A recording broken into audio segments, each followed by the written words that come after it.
I'm Nicolas Gaube. I'm a French life and earth science teacher. And I'm here with you today because, like your teacher, I've been part of the Global Teacher Prize. And I was a top 10 finalist this year. And I'm really excited and happy to be with you all. Yes, so hearty congratulations to you. And Thank here you. is the frame that I have prepared with the help of the certificate that I have received. Yes, Yeah. would you mind showing it? If it is possible. I think yours is prettier than mine. Oh, yeah. You see, it's quite simpler. There's no stars. Yes. Yeah. But, well, I've got a golden ring thing here. That's it. Because of top 10. Yes. Yes. Start with you. Good afternoon, sir. My name is Jessica, an 8th grader from ZPHS School, Ailavaram. I am so lucky to interact with you. Congratulations, sir, on becoming Global Teacher Prize finalist. Thank you. Here I would like to share a little information. In this modern world, people love to watch YouTube videos. Some of these videos are so useful and informative. I watch educational videos. Here I would like to take it an opportunity to ask you a question. Here my question is, could you please tell us about your YouTube channel, A Great Teacher? Okay. So thank you for your question. My YouTube channel is called Happy Teacher, and it's a YouTube channel for teachers. I give some advice to young teachers to be better teachers, and I do some digital tutorials. I tell teachers how to use computers in the classroom and with digital and different softwares. And I talk about research too, research in education, and what are the best way to teach you guys and so that you can learn better. And sometimes I show what happens in my classrooms with my students. Good afternoon, sir. My name is Gayatri, an 8th grader from Jilla Parishad High School, Ailavaram. Congratulations, sir, on becoming Global Teacher Prize finalist. In our India, private schools number is high compared to public schools. They like to send their children to private schools due to some reasons. Public schools in my state is also gaining popularity following the reforms made by our state government. Now I would like to ask a question. Can I ask, sir? Yes, sure. Go ahead. Are public schools popular in France? So, yes, in France, public schools, which are free, and education is free in France. So public schools are more popular. Most of our students are in public schools. There are some private schools, but they are really less popular. And so I was in a public school, and most of our great scientists, great doctors, etc., come from public schools because they are the most popular. So because it's free and it's for everyone, and we give books in the little school, primary schools, we give pencils and notebooks, etc. But yeah, so we are quite lucky in France because school is free and for everyone, and public schools are popular. Okay. So in this regard, I would like to ask one supplementary question. Yeah. So are the students provided free meal in the public sector? No, well, it depends. You know, we've got some. Most of our students are given one meal at noon, lunch at noon. So when I say give, it's not given. They pay for the meal, but the students that are who have less money, we have some help to pay for their meal, but they pay anyway. And some schools have a internship. You know, students sleep at school, so for them they have, of course, 3 meals a day. Okay. All right. Well, we have no uniforms in France, and it's something that comes again and again every year. Should we have uniforms or not? And there are big debates about it. And it's a way to hide what real problems are. Yes. Okay, if you see what I mean. Yeah, I understood totally. So here is one more student is waiting to interact with you. Padmaja, over to you. Yes, sir. Hello, sir. Good afternoon. My name is Padmaja. I am a 7th grader from JPHS Ailavaram. Congratulations, sir, on becoming Global Teacher Prize finalist. Now I would like to share a little information about subjects we learn at school. We learn 7 subjects at school. Here, as part of our educational system, we learn 3 languages such as Telugu, our mother tongue, Hindi, national language, English, international language. We learn 4 core subjects such as math, physical science, natural science, and social science. Now, I would like to ask you a question. Can I ask, sir? Yes. What subjects do your students learn at school? So we have a lot of subjects, and sometimes they go together. That means one teacher teaches 2 subjects at the same time. Me, I'm a life and earth science teacher. So that means biology and geology. Okay. Then you have, in science, you've got physics and chemistry. One teacher. You've got mathematics, of course, French, literature.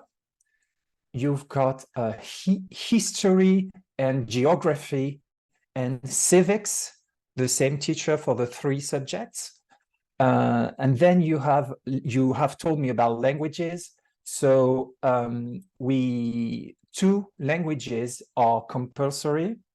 The most popular are English, of course, and Spanish, but you can learn German and Italian, for example, but mostly it's Spanish and a little German.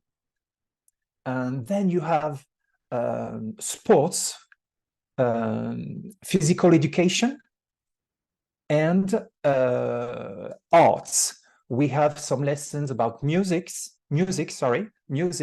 and arts in general, which is painting, drawing, the history of arts. And I think that's it, but it's quite a lot, isn't it? Oh, and I've forgotten, we have technology, and I think that comes to STEM classes for you. Technology, STEM. Yeah. So that's a lot. Total, how many subjects? Countless, I don't know. Maybe 8 or something like that. Yeah. Hello. This is Nandikishore, an 8th grade student from JPHS Alvaram. First of all, congratulations, sir, on being Global Teacher Prize finalist. Now, I would like to share little information. Teaching is considered to be a noble profession as it shapes the future of society by educating and developing next generation of leaders, thinkers, and citizens. Now, I would like to ask a question. Can I ask, sir? Yes, you can. What made you to become a teacher at such tender age of 6th grade?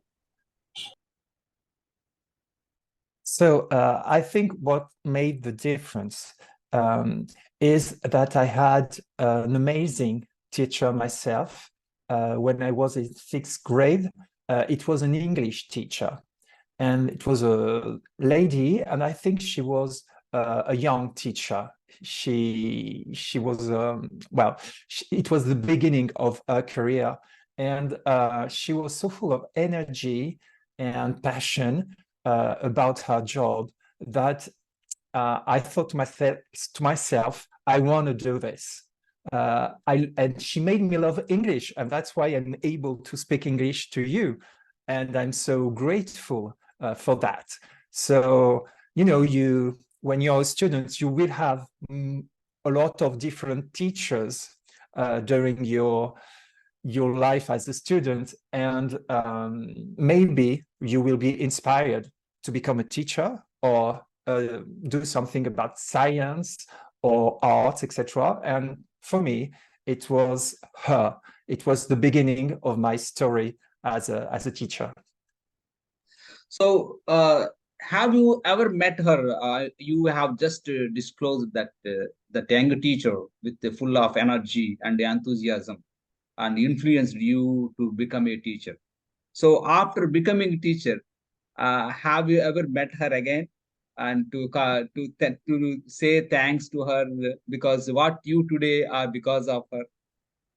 No, unfortunately, because it was when you are a teacher in France, you don't choose where you're going to teach. I see. Because we are civil servants, so we go where we are told. So I had to go 600 kilometers from home when I became a teacher. He said, you go there, but it's far. Never mind, you go there, you have to go there, you don't choose. So now I'm back in the south, but not from my birth, I'm away from my birthplace. So I couldn't tell her that I became a teacher myself and that she was an inspiration. No, I couldn't. I bet that she should be proud of you because she has produced a global teacher prize finalist. That's a marvelous achievement, I think. Yeah. Thank you. Thank you. Yeah. I hope so. Yeah. And Hari Krishna, over to you. Hari, over there? Yes. Hello, sir. Good afternoon. This is Hari Krishna, an educator from ZPHS School, Ailavaram. Congratulations, sir, on becoming Global Teachers Prize finalist. Thank you. It's my pleasure to be with you today. Yeah, likewise. Now I would like to share a little information. Innovative activities and techniques play a crucial role in teaching any subject. It's more important when it comes to teaching English language. As a student, I learn any topic easily if it's taught innovatively. Now I would like to ask a question. My question is, what kind of innovative activities and techniques do you incorporate to make your teaching effectively? Yeah. So what is innovative? There are two things. There are the use of cognitive science. So we, as a group, we have a lot of teachers working together. So we work together to help all of our kids. So it's not done at all in France. So this is innovative.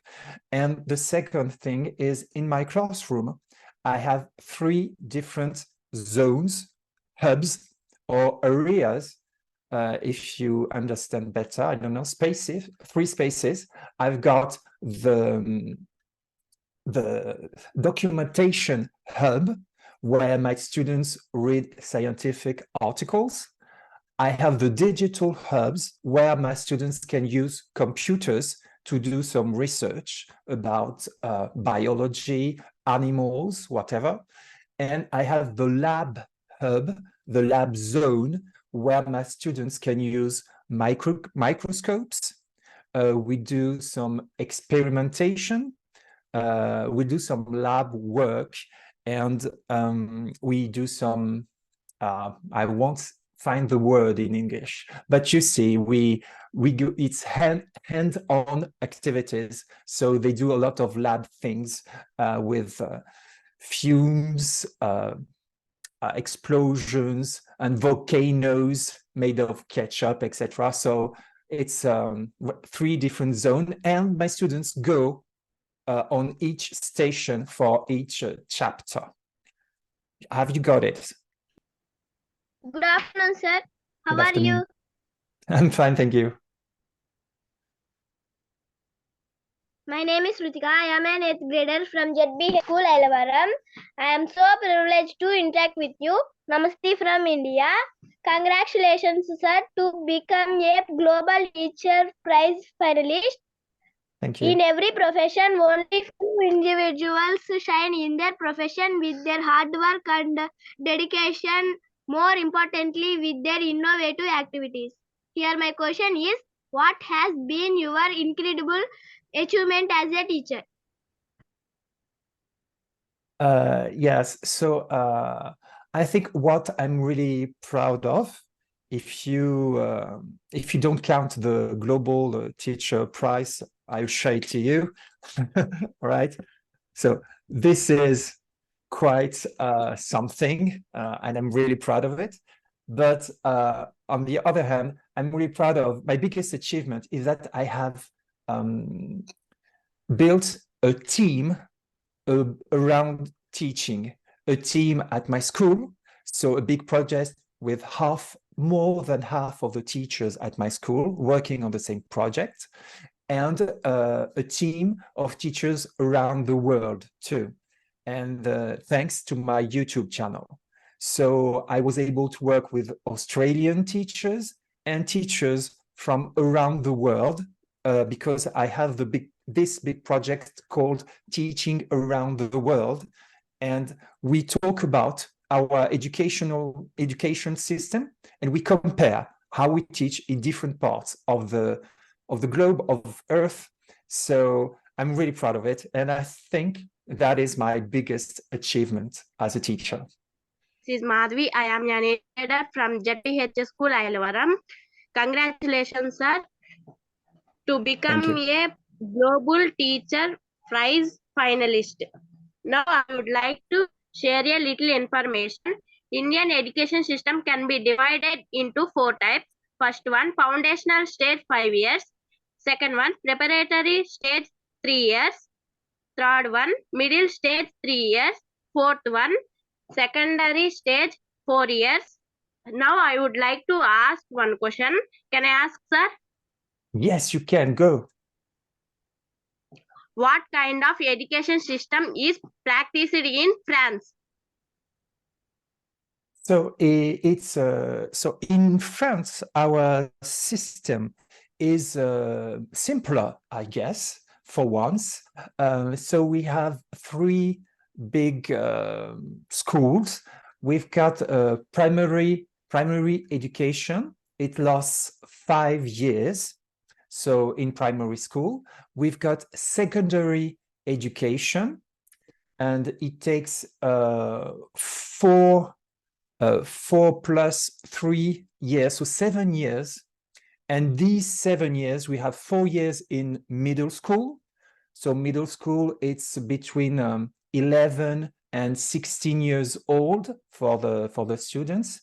And then we've got high school, and high school, it's 3 years, and it's from 16 to 18 years old. So, and then you've got a big diploma, yes, a big, how could I say it?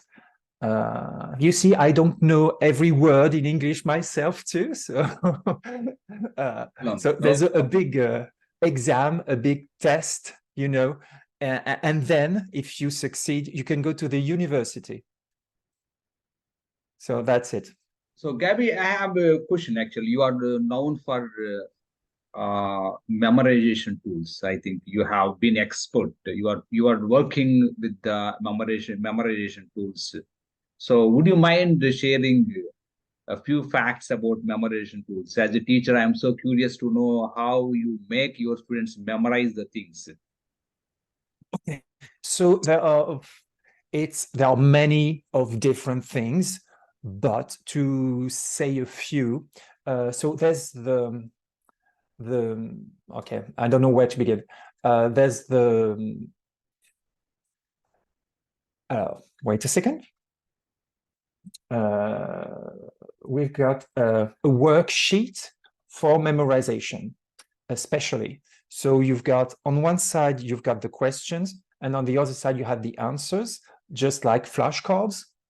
So each teacher chooses what is really important that the students should remember, and they put it on the worksheet. We call it active memorization worksheet. So there's that, and the students are only asked about those questions. There is no tricky question. They know what they are supposed to be asked about, and there's that. Then there's the question box. So these questions are in the question box. So each teacher in every hour, it picks a question from the question box, and the students answer. So we reinforce the links between information. We reinforce the neural pathways in the brain. And it's quite technical. And then I do a lot of quizzes that are not graded. It's low stake quizzes. So, and I'm not asking those quizzes so that I can see if they have learned. No, I do this to help them remember. So this is not a test, it's like a training. And so I do it on a computer, so I don't have to, grade it myself, because I have more than 250 students. So I can't have my life grading papers again and again, you know what I mean? So I do it on a computer and done this thing. And then we go back in the past to what we have learned last month, 2 months ago, and we reactivate this knowledge from the previous period, from the previous part of the year. So yes, we reactivate a lot. This is quite what we do, but I'd be happy to share it more with you later, if you will. Yeah, over to you. Yes, sir. Hello, sir. Hi. Good afternoon, sir. How are you? Good afternoon. I'm happy. I'm living my life. This is Husniya, a 7th grader from GPHS School, Ailavaram. Now I would like to share a little information. We too have issues like poor self-image, absenteeism, socio-economically disadvantaged families. We are unable to come out of these issues. Could you please tell how did you solve these issues in your school? I'm sorry to tell you that we don't solve it. It's quite difficult, and we have the same difficulties, but we do our best.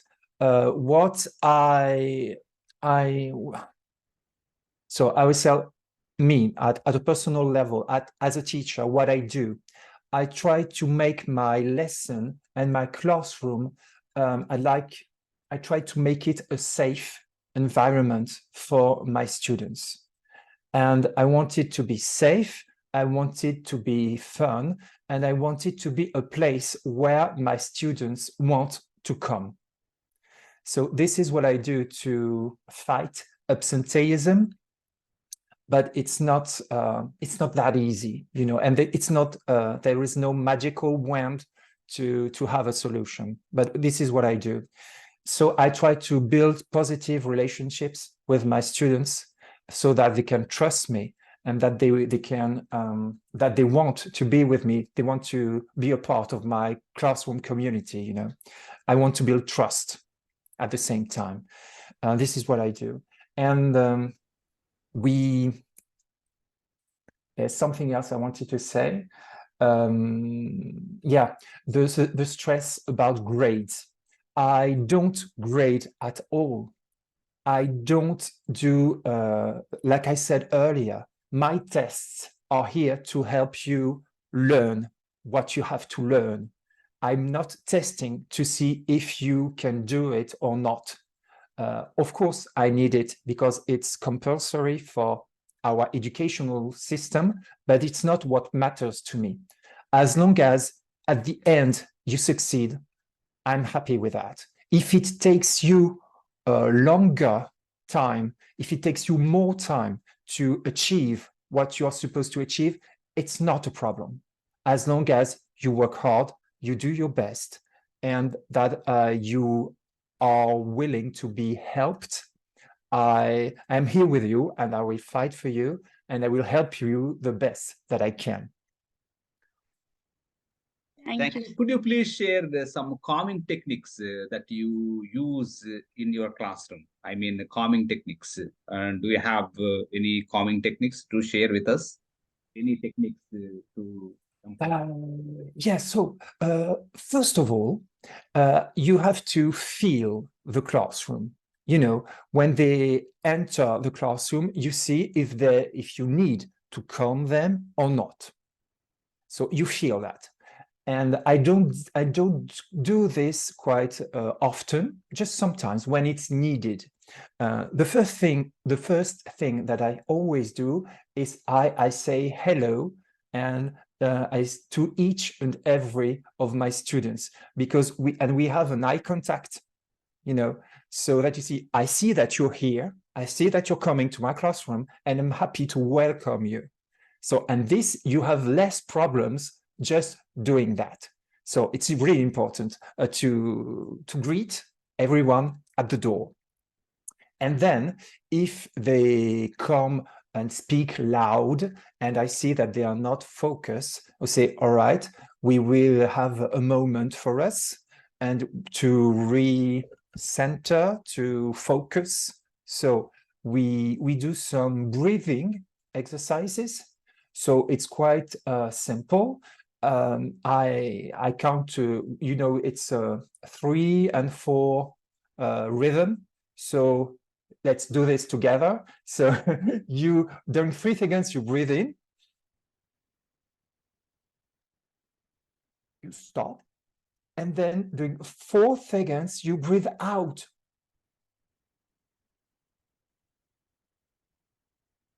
Yeah. And then you do this 3 or 4 times. And usually it helps you calm everything down. The brain is well oxygenated. You've got some oxygen in your brain, and usually you calm everything down. It has to become a habit, a routine of your classroom. Otherwise, students will find this funny. And at first, and it's normal, you know, they will laugh, they will feel awkward, but as you do it more and more, they get used to it, and sometimes they ask for it. And usually it works like a charm. It's not, like I said, it's not magical. Sometimes kids are kids and you can't help it, but it helps. Yes. So, hello, sir. Good afternoon, sir. This is Akash Kumar, a 9th grader from ZPHS Sailabaram. First of all, congratulations on becoming Global Teacher Prize finalist. Now, I would like to share little information. Becoming an educator is easy job for everyone, but proving yourself to be a successful and innovative teacher is something exceptional. Here, I would like to ask you a question. Can I? Yes, go. My question is, what qualities you suggest to become a great and inspiring educator? So in France, it's not that easy to be a teacher. You have to pass a competitive exam so that you can be a teacher. So there are 10,000 candidates, and they take only 100 or 200 people to become a teacher. So it's really selective first. And then to become a great teacher, you have to be patient, because it takes time. It's a job that takes a lot of time. To be a good teacher, it takes a long time. And you have to be kind with yourself. You have to forgive yourself a lot, because you will make a lot of mistakes. And this is by making mistakes, you will learn from them, and you will become a more and more successful teacher.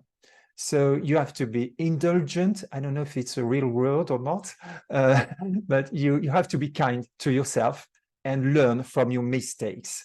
And then you will become, at the end, quite a great teacher, and at least a better teacher. And you know, I've been a teacher for more than 20 years, and I'm still making a lot of mistakes on a daily basis. I go everything just on Monday. Last Monday, my lesson was a mess. My students were talking. I was wondering, what am I doing here? You know, and then the day after that, I got them together. I said, all right, guys, yesterday was awful. Now we need to learn from that and do better today. We have to do better. So, you know, just one step at a time, one mistake at a time.